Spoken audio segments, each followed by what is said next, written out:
Taslih TV.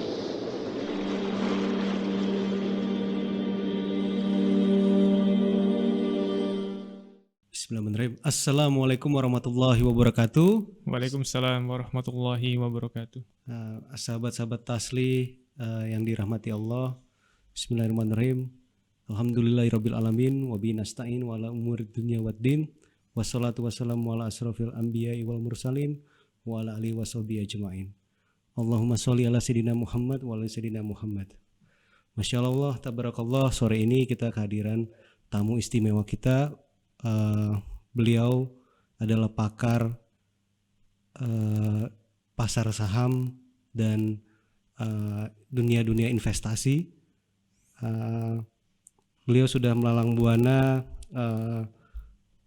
bergerak di dunia finansial, baik yang konven sebelumnya maupun dengan syariah saat ini. Dan perkenalkan, di samping kanan saya ada Ustadz Aldni Kurniawan. Ya, selamat datang Ustadz. Ya, terima kasih Bang Novan. Masya Allah Ustadz, terima kasih banyak atas waktunya udah Sama-sama. mau menghadiri bincang-bincang sore ini di Taslih TV. Ya Ustadz, ini sore ini mungkin bisa dibilang ringan gak ringan Ustadz pembahasan ini. Siap. Jadi kemarin ini saya dapat berita tentang berdasarkan data Otoritas Jasa Keuangan (OJK), akumulasi penyaluran pinjaman pinjol secara nasional dari sejak berdiri hingga Desember 2020 sudah tembus 155,9 triliun. Masya Allah. Atau 91,3% dibanding tahun sebelumnya, seperti yang dilansir dari CNBC. Dan berdasarkan penyaluran pinjaman yang dilakukan oleh 149 pinjol, Masya Allah, 149 pinjol yang terdaftar dan berizin dari OJK, total penyaluran pinjaman baru nasional pada 2020 lalu mencapai 74,41 triliun atau meningkat 26,47% dibandingkan periode yang sama tahun sebelumnya. Dan OJK mencatat penyaluran pinjaman masih banyak berpusat di Pulau Jawa. Total pinjaman baru di Jakarta mencapai 20,68 triliun, Jawa Barat 20,53 triliun, Banten 6,67 triliun, Jawa Tengah 20,53 triliun, dan Jawa Timur 8,18 triliun. Masya Allah. Besar sekali ya. Nah, ini Ustadz, ini fenomena ini luar biasa lah. Karena bisa dibilang pinjol ini kan dalam waktu singkat tapi sudah sangat menjamah ke seluruh Indonesia gitu. Nah ini kira-kira menurut Ustadz seperti apa ini baik dari kacamata Islam maupun untuk kemaslahatan umat banyak. Iya, baik. Terima kasih Bang Novan ya. Bismillah, hamdan wa syukranillah, salatan wa salaman ala rasulillah wa ala alihi wa sahbihi wa man wala, amma ba'd. Baik, terkait dengan pinjol yang tadi disampaikan oleh Bang Novan, ini memang luar biasa growth-nya ya. Berarti boleh dikatakan mungkin year on year-nya tadi hampir 100% gitu, 100%. Hampir 2 kali lipatnya ya. Mungkin saya ekspektasikan itu mungkin karena faktor pandemi juga kali ya. Faktor pandemi di mana banyak orang juga memiliki kebutuhan gitu ya. Kebutuhan dan juga banyak yang terdampak oleh pandemi, kehilangan pekerjaan, untuk memenuhi kebutuhan, akhirnya mereka berusaha menyelesaikan permasalahannya dengan cara pinjol ini mungkin ya, karena ini hanya tebakan ya, tapi mungkin bisa jadi benar gitu kan. Karena kalau lihat pemicunya yang paling mungkin yang relevan dengan hal ini adalah ya pandemi gitu ya. Nah, adapun terkait dengan masalah bagaimana Islam memandang ini sebenarnya, ya pertama kalau dari segi masalah utang, tentunya kita sebagai muslim dianjurkan oleh agama kita untuk tidak bermudah-mudahan dalam perkara utang gitu ya. Bahkan Nabi, kita mungkin sudah tahu bersama bahwa Nabi tidak mau menyolati orang yang punya hutang gitu kan. Karena memang berhutang itu bukan suatu hal yang ringan gitu. Itu satu sisi. Itu kalau utangnya adalah utang yang yang syar'i, dalam artian tidak ada unsur bunga di situ. Nah, apalagi kalau misalnya kita bicara terkait dengan utang yang ada unsur bunga di situ, yang tidak syariah gitu kan. Nah, tentunya lebih berbahaya lagi gitu kan. Nah, cuma memang satu sisi kemungkinan mereka yang terjatuh ke dalam pinjol, dan dalam pinjol ini juga kita banyak mendengar berita-berita yang negatif ya. Orang yang pertama sudah dapat potongan awal gitu ya. Misalnya pinjam katakanlah 1 juta, dipotong biaya ini dan itu, dia terimanya tidak 1 juta kan begitu ya. Diskonto ya. Iya, dengan cara diskonto lah kalau secara istilah finansialnya. Dengan cara diskonto itu satu sisi. Kemudian belum lagi dari 1 juta itu dalam jangka waktu yang dekat itu bisa berkali lipat ya. Tercompounding lah istilahnya ya, berkali lipat. Bisa jadi 2 juta dan seterusnya hanya dalam waktu singkat. Pertama-tama memang kita melihat bahwa nah kita ingatkan juga bagi para pengusaha pinjol ini kalau mereka masih muslim bahwa urusan terkait dengan masalah bunga yang sudah difatwakan oleh para ulama itu adalah riba. Ini bukan urusan yang kecil gitu ya. Ini bukan urusan kecil, ini adalah urusan besar. Karena itu Allah berfirman ya, salah satu hukuman orang riba di dalam Al-Quran, alladzina ya'kuluna riba la yakumuna illa kama yakumul ladzi yatakhabbatu syaitanu minal mas. Jadi kata Allah Ta'ala dalam surat Al-Baqarah, orang-orang yang makan riba itu nanti pada hari kiamat dia tidak akan bisa berdiri kecuali seperti halnya berdirinya orang yang kemasukan setan gitu ya. Jadi artinya dia berdiri jatuh lagi, sangat goncang. Nah, mungkin jadi pertanyaan, kenapa hukumannya begitu gitu? Kenapa hukumannya seperti orang kemasukan setan? Kenapa hukumannya dia tidak bisa berdiri secara kokoh, secara tegak gitu? Berdirinya kacau. Sedangkan kita tahu bahwa salah satu diktum dalam agama kita adalah al-jaza'u min jinsil amal. Sesungguhnya balasan itu diberikan sesuai dengan jenis amalan. Apa korelasinya antara hukuman yang demikian dengan orang yang makan riba gitu ya? Ya, korelasinya adalah karena riba itu merusak ekonomi orang gitu. Jadi orang itu yang terjerat dalam riba gitu ya. Dia ini kan makan riba, ini kan hukuman orang yang makan riba. Nah, jadi objek itu goncang secara ekonominya, dikejar-kejar gitu kan. Bahkan riba ini juga bukan hanya itu kalau kita lihat secara individu. Kalau secara negara yang mempraktikkan riba juga negaranya tidak stabil. Jadi sebagaimana halnya dia menyebabkan orang atau negara itu tidak stabil, maka dia mendapatkan balasan yang semisalnya. Maka di akhirat Allah juga menjadikan dia tidak stabil. Yang Allah ibaratkan dengan orang yang seperti kemasukan setan berdirinya gitu ya. Itu satu sisi. Di samping itu juga menunjukkan kerakusannya dia selama di dunia. Jadi ya tadi pertama-tama kita ingatkan juga kepada para pengusaha bahwa ini berat pertanggungjawabannya gitu ya. Kemudian yang berikutnya adalah kaitannya dengan si peminjamnya itu sendiri ya. Si peminjamnya itu sendiri ini memang satu sisi mungkin cukup dilematis ya. Artinya gini, kalau dia meminjam itu hanya sekedar untuk gaya hidup gitu ya, untuk sekedar keren-kerenan, untuk membeli kebutuhan-kebutuhan yang sifatnya tersier atau kebutuhan-kebutuhan kemewahan, maka tentu kita katakan ya harus tobat gitu kan, hendaklah udah berhenti kan gitu. Nah, cuma memang yang jadi agak dilematisnya kadang-kadang mereka satu sisi ini juga ada unsur keterdesakan ya. Jadi mungkin mereka sudah berusaha minjam ke keluarga tapi nggak dapet gitu ya. Minjam ke teman juga nggak dikasih gitu kan.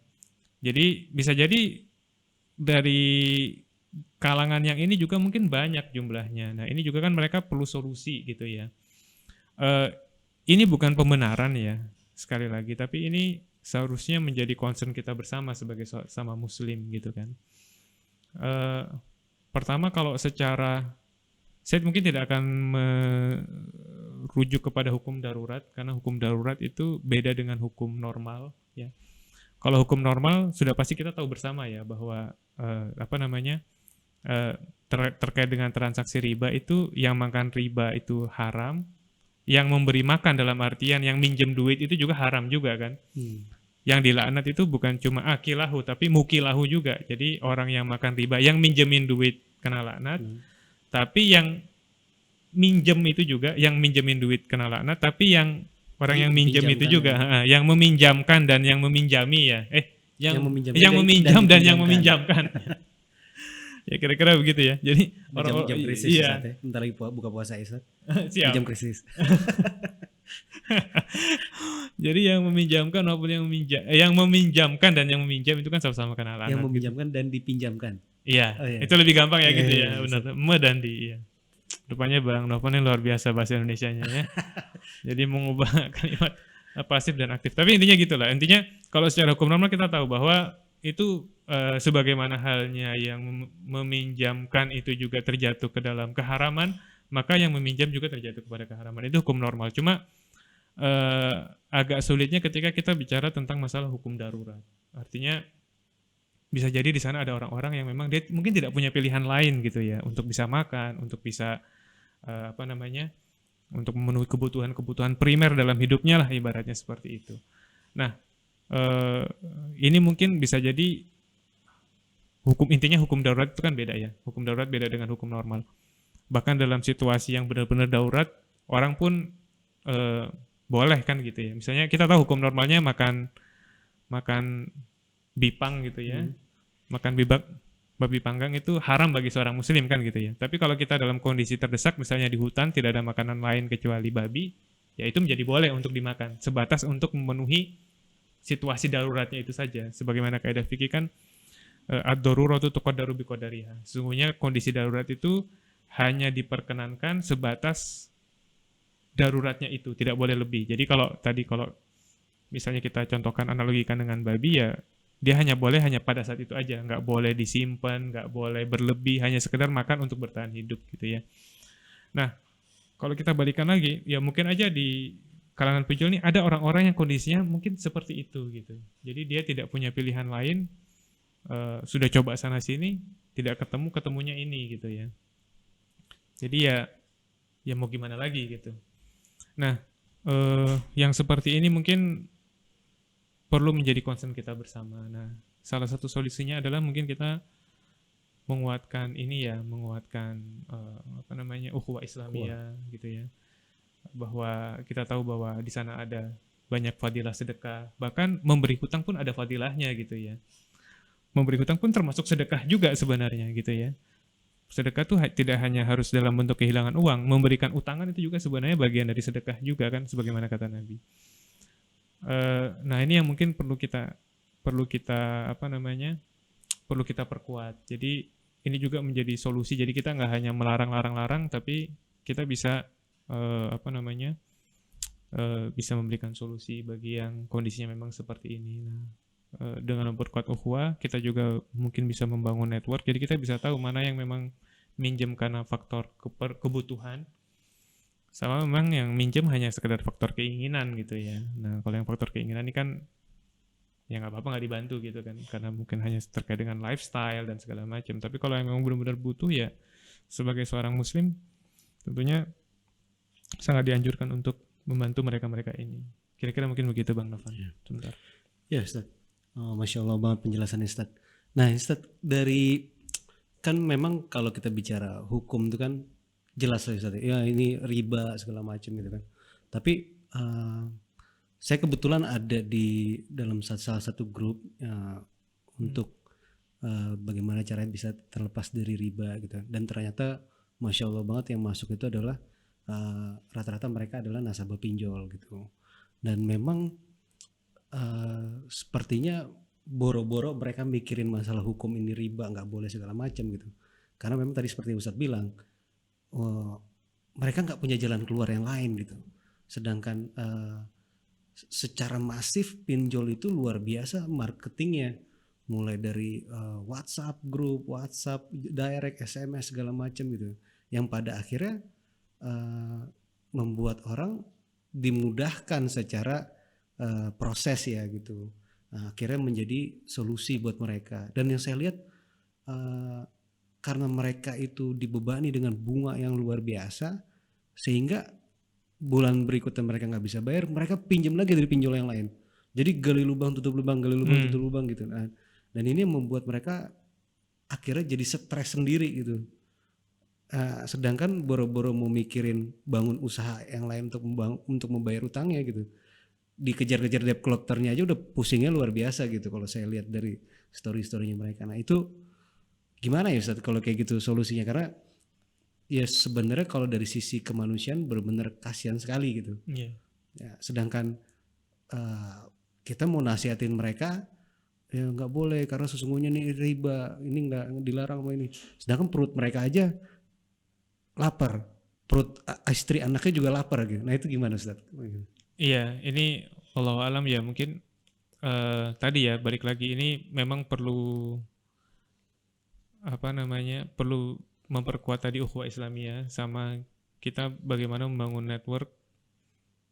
Jadi kita bisa tahu mana yang memang benar-benar perlu gitu ya, mana yang memang benar-benar dalam kondisi yang tadi yang Mas Novan sampaikan, dan mana yang tidak begitu. Artinya gini, prioritas kita dalam memberi bantuan tentunya ya. Prioritas kita dalam memberi bantuan. Kalau orang yang nggak terlalu perlu gitu ya mungkin itu juga sebagai bentuk pelajaran lah, efek jerah buat dia gitu ya, supaya ini. Tapi kalau yang memang tidak bisa menghindari karena memang faktor kondisi ini kan ya sebenarnya sangat disayangkan dia bisa terjatuh ya. Nah, setahu saya memang kan salah satu golongan yang berhak diberikan zakat itu kan salah satunya adalah al-ghorimin. Pemilik hutang. Oh iya, pemilik hutang gitu ya, pemilik hutang. Nah, ini mungkin udah double gitu kan. Udah ya fakir miskin iya, utang juga iya gitu kan ya. Jadi dia bisa masuk dari asnaf yang menerima utang, tapi juga bisa masuk dari asnaf fakir miskin gitu. Karena memang kondisinya butuh. Gitu. Nah, ya balik lagi mungkin saya tekankan ya, kita di sini bedakan antara yang butuh sama yang tidak butuh gitu ya. Kalau misalnya untuk keperluan usaha segala macam itu ya kita harus memberi mereka kesadaran bahwa itu bukan cara yang tepat untuk membangun sebuah usaha gitu kan. Tapi kalau memang karena kebutuhan tadi kedarurat konsumsi gitu ya, memang untuk makan, ya tadi kesadaran tetap perlu. Cuma kan memang bisa jadi mereka juga udah tahu, cuma nggak ada cara lain juga. Nah, tadi dengan cara kita koordinasi ya, termasuk juga dengan lembaga-lembaga zakat ya, lembaga-lembaga dakwah. Sebenarnya begini, kadang-kadang kita justru jumpai banyak orang itu bingung mau sedekah kemana gitu ya. Jadi memang yang namanya masyarakat itu ada kondisi-kondisi yang saling bertolak belakang gitu ya. Dalam artian ada yang orang kaya, ada yang jauh, ada yang sangat kaya banget, ada yang miskin banget gitu kan. Nah, begitu pula tadi ada orang yang butuh duit banget, ada orang yang sebenarnya pengen sedekah juga bingung ini kasih kemana ya. Maksudnya mungkin dia keluarganya juga udah mapan semua, mau ngasih ke siapa nggak kenal gitu ya, nggak banyak kenalan. Nah, dengan networking dan ukhuwah Islamiyah tadi, ini juga menjadi solusi juga bagi mereka gitu kan. Kalau mau sedekah kesini aja nih, ada si fulan yang berhak dibantu gitu kan. Nah, kalau lembaganya kredibel gitu ya, lembaganya dikenal kredibel, pengelolanya terpercaya dan seterusnya, saya yakin mereka juga mudah untuk membantu. Sebagai contoh ya, ini di luar dari pinjol ya. Kebetulan saya terlibat dalam satu sekolahan gitu ya. Kadang-kadang wali murid yang mampu itu pengen bantu, bingung cuma bantu siapa. Jadi solusinya kalau di sekolah yang sempat saya terlibat dalamnya itu kita buatkan list. Jadi list mana sih yang butuh bantuan, wali murid mana yang perlu dibantu gitu kan. Jadi mereka bisa menjadi orang tua asuh lah, membayarkan biaya sekolahnya segala macam. Nah, mungkin di sini juga sama gitu ya. Di sini juga sama. Kalau misalnya dia ngasih langsung mungkin ada faktor trust di situ ya. Artinya benar nggak sih nih dia ngutang karena butuh kan nggak tahu juga. Tapi kalau ada satu lembaga, ada satu komunitas yang kredibel kan yang dia percaya di situ kan, oh iya berarti orang yang udah ditunjuk ini dipercaya gitu ya. Sama kayak tadi misalnya yang saya contohkan tadi sekolahan ya. Mungkin kalau masing-masing orang tua yang tidak mampu tuh mengajukan dirinya, mungkin malah yang mampu tadi lebih enggan untuk bantu kan, karena dia nggak tahu ini benar nggak sih memang perlu dibantu gitu. Betul. Tapi kalau listnya itu dari orang lain gitu, dari lembaga sekolah yang memang sudah melakukan survei dan segala macam, Akan lebih trust. iya dia trust, oh iya ini benar nih memang perlu dibantu. Jadi dia lebih senang hati gitu untuk berbagi, untuk membantu. Nah, Ustaz, kebanyakan nih ya di mayoritas, saya nggak tahu di negara lain, cuma di mayoritas di Indonesia melihat orang yang berhutang tuh seperti hina gitu loh, Ustaz. Jadi nggak ada mayoritas ya di pikiran sama masyarakat Indonesia umumnya ya, bahwa kalau pengen ngebantu orang bukan ngebantu orang yang punya hutang, tapi lebih kayak yatim piatu, terus fakir miskin ya kan, yang lebih kelihatan kena bencana gitu. Cuman kalau ngeliat bantuin orang bayar utang, iya dia aja ngutang gitu, kayak orang tuh hina banget kalau udah punya utang gitu loh. Ustaz. Nah ini yang Iya. gimana cara menghilangkan perspektif itu gitu loh. Iya, jadi memang perspektif itu ada dasarnya ya.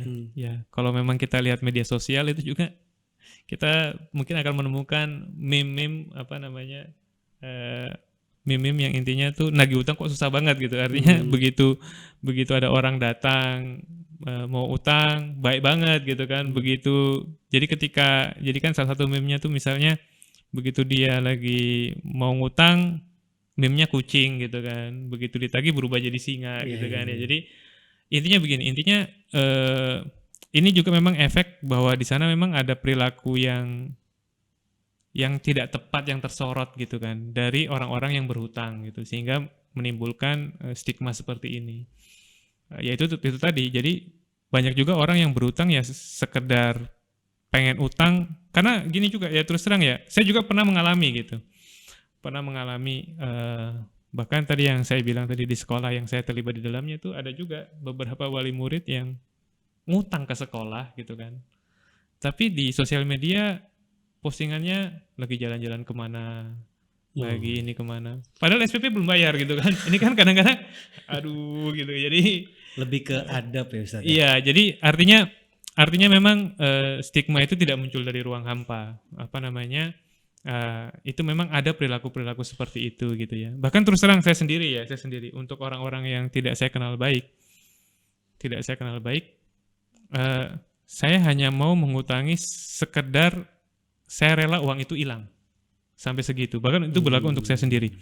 Kecuali beberapa teman yang memang saya kenal baik, ada yang saya utangi, saya percaya dengan beliau ya, karena memang saya sudah kenal bertahun-tahun gitu ya.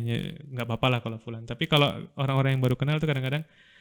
Dan uniknya nih, saya mungkin ini cerita pribadi nih. Jadi belum lama ada yang menghubungi saya gitu kan, ngaku kenal lah begini. Terus nggak berapa lama dia mau ngutang ke saya mau utang ini, ada keperluan ini, apa namanya, berapa juta gitu dia mau ngutang kan. Saya pikir wah kalau dia ngutang nggak bayar jumlah segitu, itu buat saya tuh menohok lah ibaratnya kan gitu. Akhirnya gini, tapi satu sisi juga saya pikir bisa jadi dia benar gitu. Saya nggak terlalu kenal orangnya, bahkan nggak pernah ketemu lah, bukan orang yang interaksi mungkin cuma sekali dua kali gitu kan, nggak kenal lah ibaratnya. Akhirnya saya bilang begini, ya udah deh, saya bantu, tapi ini bukan utang. Apa namanya, ini sekedar bantuan aja gitu kan. Nah, begitu itu terjadi, langsung loh, la salam wala kalam. Jadi nggak mengucapkan terima kasih, nggak mengucapkan apa. Saya bilang, wah ini berarti kan memang sejak awal intensinya udah nggak bener kan gitu. Artinya kalau saya ngasih utang juga pasti nggak balik ini kalau modelnya kayak begini gitu. Jadi kan bahkan dengan pemberian segitu pun nggak disyukuri ya, meskipun nggak seberapa ya mungkin bagi dia. Artinya dia mengharapkan yang lebih gitu ya, mungkin utangnya diberikan. Tapi intinya sekali lagi bahwa memang apa namanya, ada banyak juga kejadian-kejadian orang berhutang yang men-treat si pemberi utang dengan cara yang tidak baik. Ini mungkin yang juga menimbulkan tadi stigma-stigma. Tapi sekali lagi ya, tentunya ini seharusnya tidak membuat kita menutup mata dari bahwa memang di sana tuh ada orang-orang yang berhutang bukan karena model-model yang begini gitu ya. Mereka berhutang karena memang faktor keterdesakan. Nah, sekali lagi, bisa membedakannya gimana? Ya itu tadi, kita butuh trust gitu ya. Dan untuk butuh trust itu butuh sinergi. dengan sinergi, dengan apalagi dengan satu lembaga yang kredibel, yang kompeten, orang jadi percaya, oh iya kalau yang ini memang layak dibantu. Bukan tipikal apa orang-orang utang yang model meme-meme itu gitu kan. Yang utang yang untuk sekedar ya apa namanya? Yang tidak prioritas, kemudian seterusnya dan seterusnya. Kira-kira mungkin begitu. Kan saya pribadi melihat mungkin juga ini Ustadz juga punya pandangan bahwa sebenarnya peran pemerintah ini sebenarnya sangat penting ya Ustadz. Sangat penting kalau saya melihat pribadi ya. Kenapa sangat penting? Karena mereka inilah yang memberikan regulasi sebenarnya kepada pengusaha-pengusaha ya yang mau berusaha pinjol gitu loh di Indonesia. Nah, memang saya punya kawan dia di peer to peer lending syariah gitu. Nah, saat itu memang modal awal itu kecil, tapi berjalannya waktu untuk jadi dapat izin OJK itu ditinggikan. Nah, itu kan untuk syariahnya kan, kalau nggak salah sekarang ini di angka 100 miliar lah modal awalnya kalau nggak salah. Nah, terus saya tanya kalau untuk yang konven sendiri bagaimana gitu. Ternyata udah lebih tinggi Ustaz, udah lebih tinggi, udah di kalau nggak salah tuh di atas 200 miliar atau 300 miliar gitu. Baru dia boleh dapat izin punya usaha pinjol di Indonesia gitu. Tapi ternyata Ustaz, dari list yang dapat izin OJK itu, syariah itu sekitar 2 atau 3 yang dapat izin gitu ya. Nah sisanya tuh puluhan itu adalah konven, pinjol konven. Dan itu capitalnya luar biasa besar Ustaz. Jadi ini kayak semacam Indonesia ini lagi diserang sama pemodal-pemodal asing yang luar biasa besar uangnya, yang pemerintah pun juga kewalahan buat nahan itu gitu. Nah kalau kayak begini kita ini sebagai masyarakat nih gimana ya Ustaz ya? Maksudnya di satu sisi pemerintah juga sudah berusaha meningkatkan bahwa yang kalau mau berusaha yang syariah modalnya sekian, yang konven lebih tinggi lagi. Tapi ternyata lebih tinggi lagi, modalnya dia lebih tinggi lagi gitu. Nah kalau kayak gitu gimana Ustaz kita sebagai masyarakat nih? Iya, jadi ya tadi kalau yang bisa kita lakukan ya apa namanya? Kalau apa namanya? Stephen Covey kan kalau dalam Seven Habits itu kan membagi area itu menjadi 2 ya. Yang pertama area of concern gitu ya. Yang kedua adalah area of influence gitu ya. Jadi kalau area of concern ya itu menjadi concern kita, tapi kita nggak bisa ngapa-ngapain gitu ya. Contohnya misalnya pemodal luar negeri yang tadi Mas Novan sebutkan, regulator dalam batas-batas tertentu gitu ya. Yang bisa kita lakukan ya mungkin tadi yang di dalam area of influence kita, menyadarkan masyarakat, gitu ya, Keluarga, ngasih tahu ya keluarga dan sebagainya. saudara ya. Mungkin juga membangun networking dan sebagainya tadi. Nah, tapi mungkin juga saya ingin menambahkan ya bahwa kalau secara financial approach ya, kita tahu bahwa ada satu diktum, yang mana diktum ini juga memang sebenarnya pada prinsipnya sejalan dengan syariah. Ini terlepas dari digunakan dengan tidak benar ya, tapi pada prinsip asalnya, yaitu high risk high return. Nah, kenapa pinjol itu returnnya sangat tinggi dikenakan? Karena memang secara risiko juga besar gitu kan. Artinya kemungkinan orang ngemplang juga besar. Karena itu dia mengenakan return yang tinggi untuk menutupi risiko tadi gitu. Jadi memang nah kalau kita bicara misalnya perbankan, pembiayaan mikro itu pasti marginnya lebih tinggi dibandingkan kalau pembiayaan korporasi misalnya gitu ya. Karena memang secara risiko lebih besar gitu ya. Jadi ya ini memang sunatullahnya di situlah memang satu sisi. Jadi kalau dibilang apa, kalau kita kaitkan dengan regulator juga mungkin regulator juga melihat dari sisi ini, artinya mau dibatasi juga repot gitu ya. Karena memang secara risk juga besar, artinya kok kalau pakai lu gua gitu ya, kok lu batasin return gua, lu tahu risiko gua kan gede kan gitu ya. Jadi kalau risiko gua gede ya return gua juga harus gede kan gitu. Itu mungkin salah satu hal yang memang dilematis ya dalam hal ini ya, satu sisi ya gitu. Jadi ya yang bisa kita lakukan balik lagi ya penyadaran, penyadaran sampai batas area of influence kita gitu ya. Dan ya kalau yang terkait dengan area of concern ya yang kita bisa lakukan ya salah satunya dengan doa gitu kan ya. Dan doa itu ya saya tidak setuju kalau doa itu dengan diambil-ambil dengan kata cuma gitu kan. Karena doa itu luar biasa gitu kan. Kata Nabi SAW, ad-doa usilahul mu'min.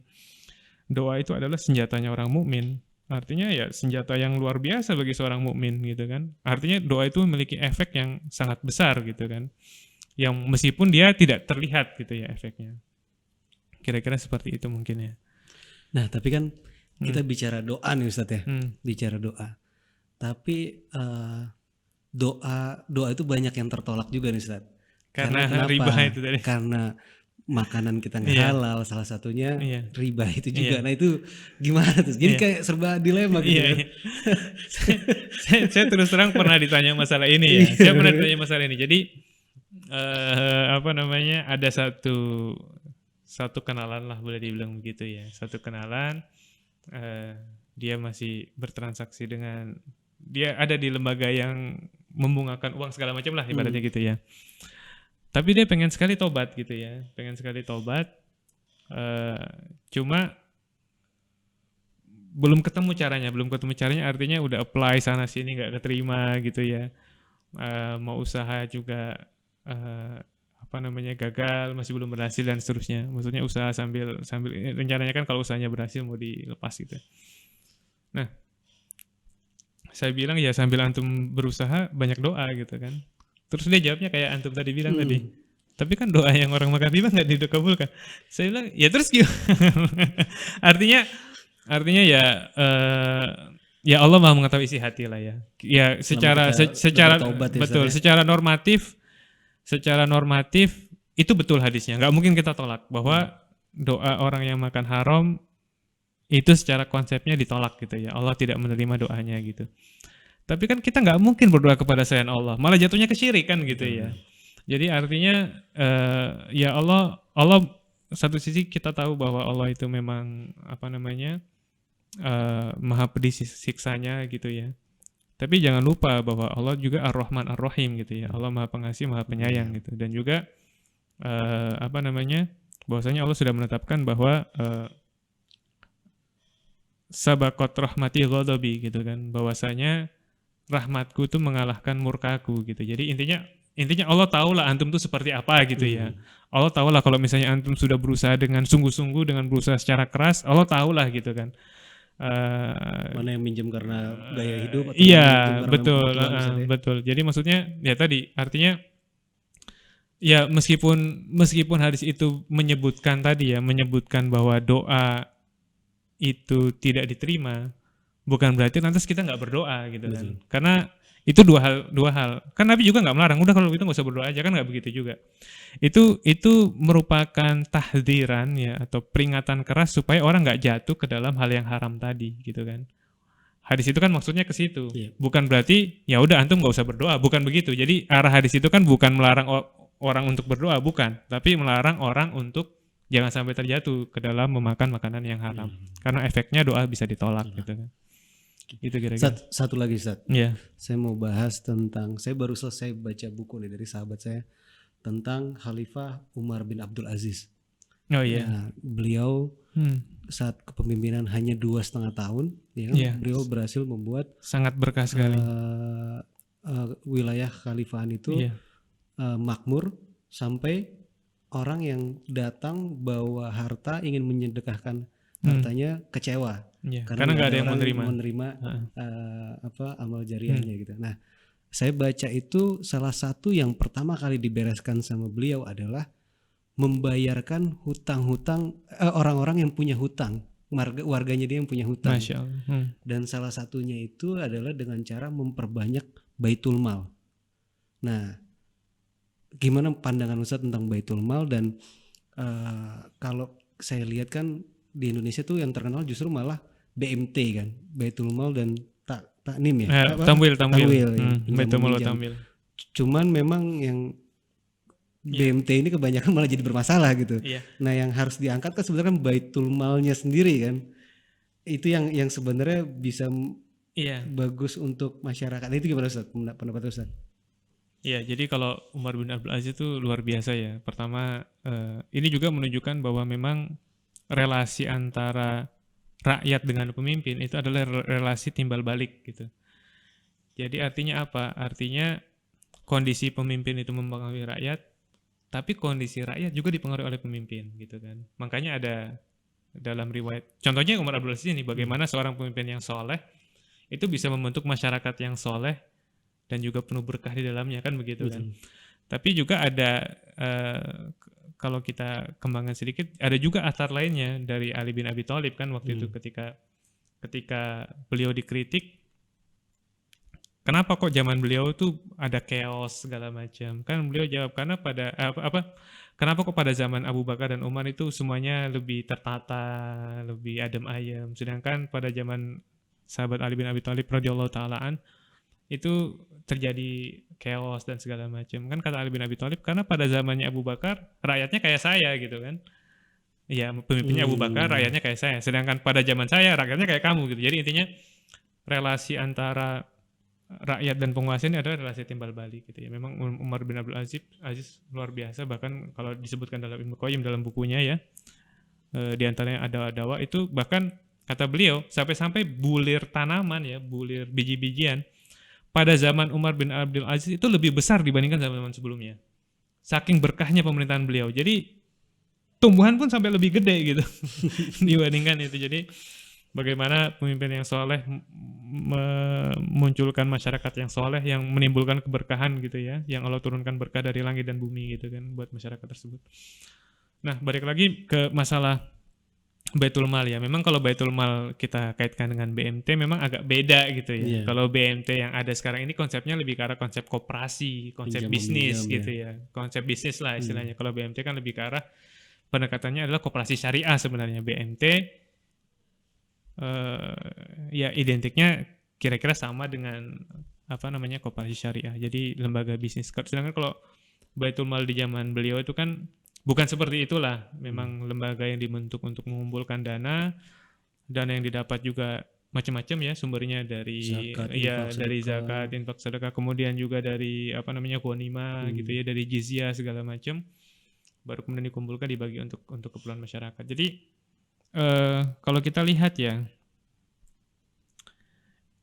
apa namanya, ya mungkin pendekatannya tadi kalau kita lihat banyak juga tadi lembaga amil zakat itu mungkin salah satu bentuk perwujudannya. Cuma memang ini kalau boleh kritik juga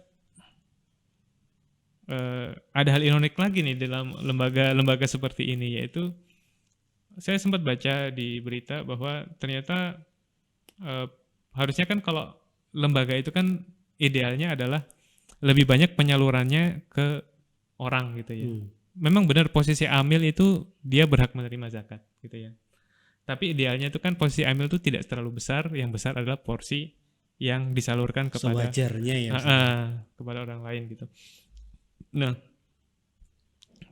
kenyataannya gitu ya dari beberapa data yang dulu sempat saya baca di lembaga-lembaga amil zakat, memang tidak semuanya gitu ya, tapi banyak juga yang justru terpakainya dana tersebut untuk keamilnya itu gitu ya, untuk gaji karyawan segala macam. Nah, ini adalah satu ironi tersendiri. Jadi ya kalau bicara PR, mungkin PR kita banyak sebenarnya ya. Artinya bagaimana membentuk suatu apa namanya lembaga seperti Baitul Mal yang bisa kita kelola secara baik itu juga suatu tantangan tersendiri gitu kan. Mengumpulkan dananya juga tantangan tersendiri gitu kan. Penyalurannya juga tantangan tersendiri gitu. Iya.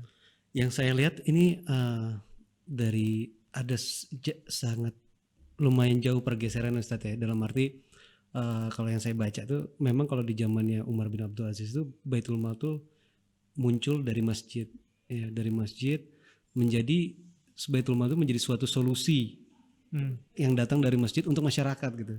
Tapi kebanyakan dari sekarang ini memang munculnya tuh di ruko-ruko, gedung-gedung keren, mereka jadi amil zakat, infak, sedekah gitu, yang jadi masyarakat melihatnya ini bukan solusi dari masjid gitu, tapi solusi dari suatu lembaga gitu. Nah, ini menurut Ustadz gimana?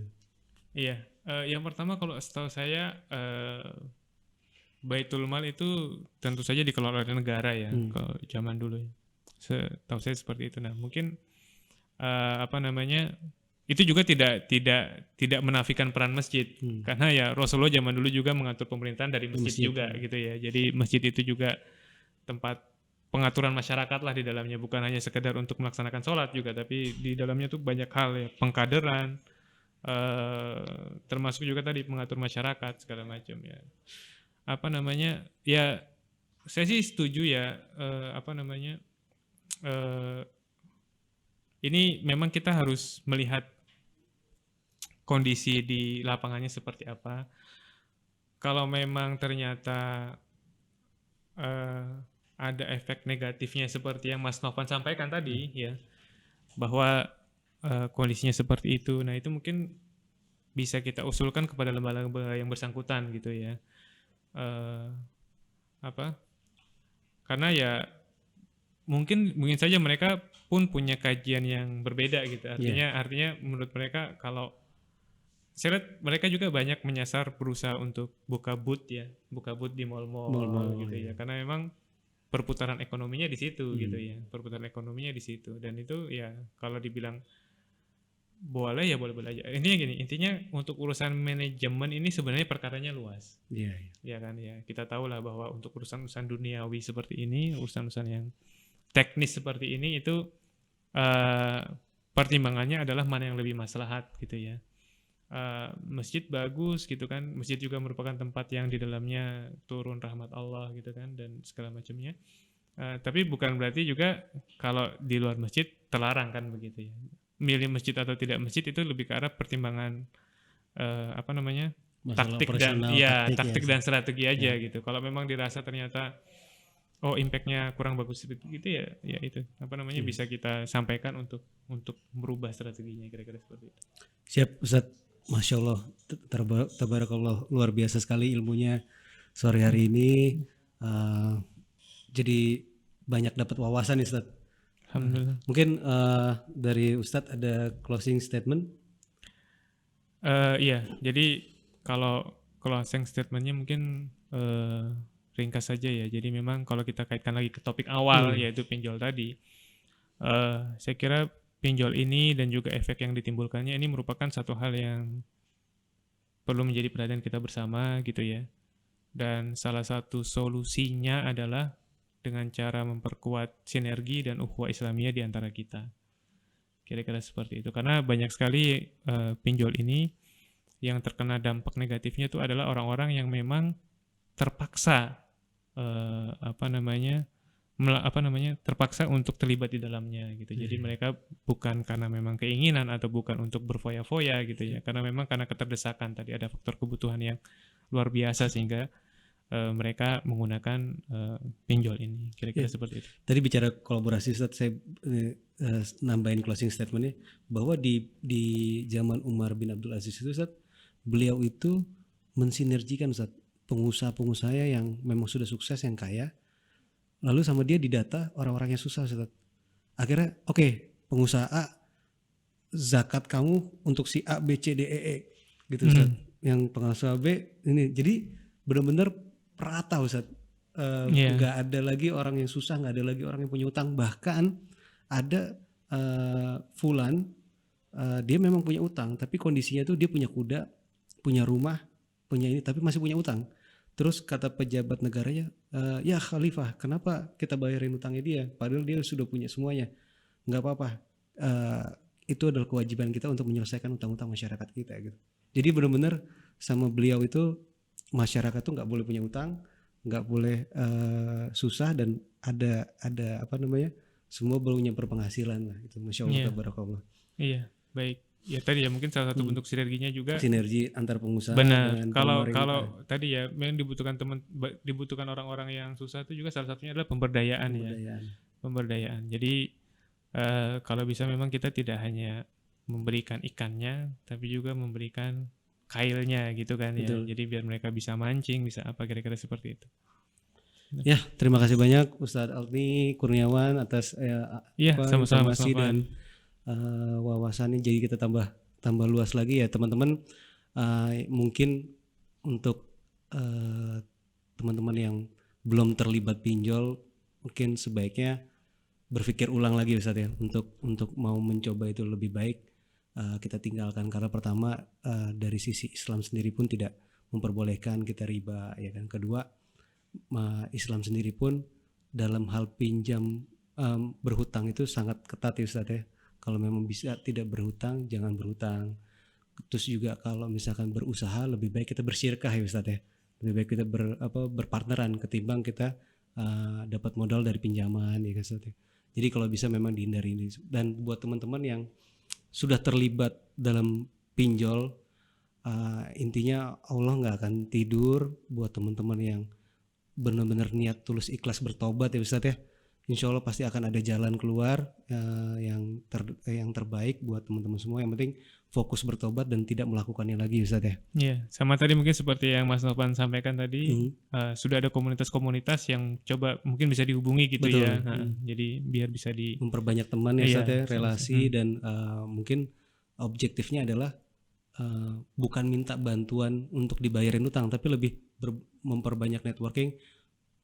Gue minta kerjaan dong. Jadi lebih aktif untuk mencari pekerjaan ya Ustaz ya, project-project cepat ya kan, misalkan ngerjain 2 hari 3 hari tapi ada uang segala macam, akhirnya uang itu bisa dipakai untuk bayar utang sampai akhirnya lunas gitu ya Ustaz. Ya, Masya Allah tabarakallah. Semoga ilmu yang disampaikan oleh Ustaz sore ini bisa bermanfaat buat teman-teman semua. Kita tunggu acara bincang-bincang seru lainnya di lain waktu. Stay tune di Tasli TV. Terima kasih. Assalamualaikum warahmatullahi wabarakatuh. Waalaikumsalam warahmatullahi wabarakatuh. Tasli TV.